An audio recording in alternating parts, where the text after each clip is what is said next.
By the time Rafi was 15, he wanted to become a social worker. Kalu, 17, still wasn't sure. He said he might open a garage. Or become a writer.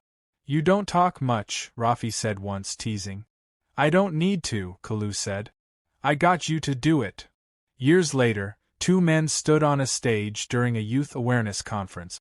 One was a confident speaker in a pressed shirt. The other, leaner, quieter, wore a jacket with a patch of their old bridge sewn into the inside pocket. Rafi spoke to the crowd. But Kalu watched the back, always alert, always scanning. Because even if they had left the streets hadn't quite left them. And that was okay. In the heart of a dusty, sprawling city that never truly slept, where the neon lights blinked like tired eyes and the streets whispered secrets to those who cared to listen, two boys met under the hollow bridge near the railway station. One was named Kalu and the other Rafi. Kalu had been on the streets since he was 6. Now 13, his skin was sun-kissed and smudged with grime, his eyes sharp with caution and curiosity. His world was a collection of alleys, scraps, and fleeting friendships. He knew the scent of every dumpster in a 5-kilometer radius. His left arm had a burn scar, courtesy of a hot oil spill during his short stint washing dishes at a roadside dhaba. Rafi was new to the street, smaller, with a delicate face that still carried the scent of home. He was 10. His mother had died a year ago, and after his father left one night and never came back, Rafi had wandered the city, begging for food, dodging police, and hiding from worse. The night they met, rain pelted the city like falling nails. Kalu was already under the bridge, sharing a torn tarpaulin with a dog named Modi. When he saw the boy huddled near the wall, shaking from cold, he grunted and gestured. No words. Just space. That was all Rafi needed. Street life had rules. No snitching. No stealing from another kid. Always run faster than the slowest one when the police come. And don't trust smiles from strangers unless they come with food and kindness in the eyes. Kalu taught Rafi all this. They formed a team. Every morning, they'd wake before dawn and head to the local train depot. There, they'd collect plastic bottles and tin cans, sell them to an old scrap dealer named Irfan Uncle. Some days were good, enough to afford a meal and maybe a shared cup of chai. Other days, hunger gnawed their stomachs like rats in a sack.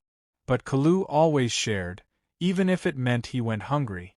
One day, Rafi asked, "Why do you help me?" Kalu shrugged. Because someone helped me once. Just once. That someone had been an older street boy who had died a year ago in a hit and run. Kalu still lit a match in his name every year under the bridge.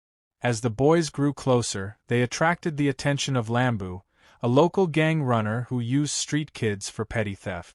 Lambu was tall, mean, and had a broken tooth he liked to show when he smiled. He offered the boys money, real notes, to do small jobs.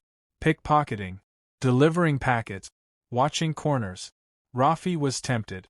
The hunger was constant and Kalu's tricks weren't always enough. One night, Rafi took a job from Lambu behind Kalu's back. He was caught. Not by the police, but by a rival gang. They beat him, stripped him of his shirt, and dumped him in a garbage pile. Kalu found him, angry, scared. But he didn't shout. He just cleaned the wounds with dirty water and waited until Rafi spoke. "I'm sorry," Rafi said. "I just wanted a better day." "There are no better days like that," Kalu replied. "Only shorter ones." That winter was brutal.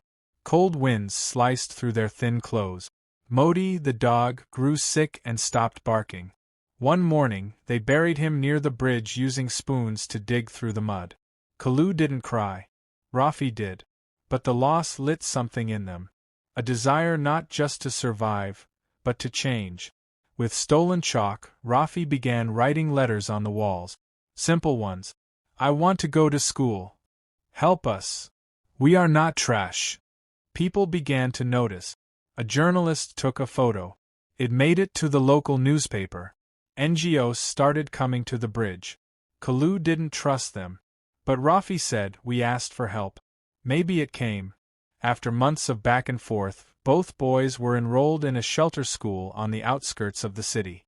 They slept in real beds, ate 3 times a day. No more running, no more hiding, but the streets never left them. They visited the bridge once a month, leaving small food packets for others. Sometimes they met new kids, told stories, warned them about Lambu. By the time Rafi was 15, he wanted to become a social worker. Kalu, 17, still wasn't sure. He said he might open a garage, or become a writer. "You don't talk much," Rafi said once, teasing. "I don't need to," Kalu said. "I got you to do it." Years later, 2 men stood on a stage during a youth awareness conference. One was a confident speaker in a pressed shirt. The other, leaner, quieter, wore a jacket with a patch of their old bridge sewn into the inside pocket. Rafi spoke to the crowd. But Kalu watched the back, always alert, always scanning. Because even if they had left the streets hadn't quite left them. And that was okay. They had each other. And that was enough. 3 years had passed since Kalu and Rafi left the bridge behind. Rafi, now 18, was in his final year of school, an achievement almost no one from his world lived to dream about, let alone reach. His textbooks were dog-eared, his bag was second-hand, but his ambition was untouched by poverty. Every afternoon, after school, he volunteered at the shelter that had once taken him in. Kalu, 20, worked at a mechanic's shop, grease under his fingernails, engine oil in his blood. He was good with his hands, better with silence, and best at fixing things that others gave up on. That included people. They still shared a room in the shelter's extension, now older boys, unofficial mentors to the street kids who came in half-broken. One rainy night, like the one when they first met, a letter arrived. It was wrapped in plastic and tucked under a loose brick in the wall near the old bridge. Rafi had gone back for his monthly visit when he found it. The paper was smudged but readable. "Kalu by Rafi. Lambo is back. And he's looking for you. Said you owe him. Said he don't forget. Please be careful. Chintu." Kalu read the letter 3 times and didn't say a word. Rafi waited until the next morning to press him. "You think it's real?" "It's Lambu," Kalu said flatly. "He's always real." They hadn't seen Lambu since the day Rafi was beaten and dumped. Kalu had threatened him then, said if he ever came near them again, there'd be consequences. He meant it. But Kalu knew the streets never forgot a threat. Especially when made without power. "I'm not afraid of him anymore," Rafi said. "You should be," Kalu replied. "Not for you. For what he could make us do." They found Chintu a week later, behind a fruit stall near the slum rail track. He was 13 now, too thin, too quick. A born runner. He had joined Lambu's new crew. "Kalu Bai," he whispered, glancing around. "He's got boys everywhere. He pays them with drugs. Not money. Kids younger than me, lost already." "Why'd you write us?" Rafi asked. "Because I remember," Chintu said. "You two helped me once. Told me I wasn't trash." "You're not," Kalu said. "But I feel like it," Chintu mumbled. Rafi put a hand on his shoulder. "Then get out. Come with us." Chintu hesitated. "He'll kill me." "He'll kill you anyway," Kalu said. "Only slower." Lambu didn't wait long. One night, while Rafi was at the shelter and Kalu worked late, a fire broke out in the mechanic's garage. Arson. It didn't just destroy the shop, it sent a message. Kalu's boss survived. Barely. But the shop was gone. When Rafi visited him in the hospital, Kalu was already there. His hands were bandaged from trying to save tools and papers. His jaw was clenched. "I should have ended this long ago," Kalu said. "What are you thinking?" Rafi asked cautiously. "Not thinking," Kalu replied. "That's the problem."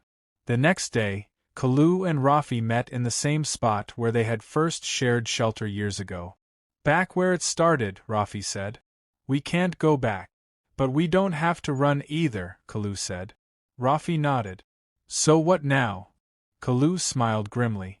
"We turn the wall into a weapon." They gathered kids, old and new. some from shelters, some still on the street. Rafi organized them into teams.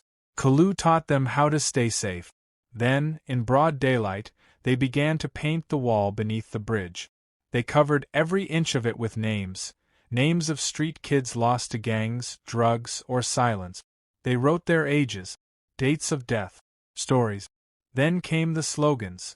We are not invisible. Lambu feeds on fear. We feed each other. This wall doesn't forget. Neither do we. Photos spread on social media. Journalists came again. Police opened an investigation. Lambu's hideouts were exposed. A few of his runners defected, others were picked up by authorities. Chintu was placed into protective care. Rafi made sure of it. Lambu vanished before they could see him fall. But that didn't matter, because the wall now belonged to the boys who had once belonged to no one.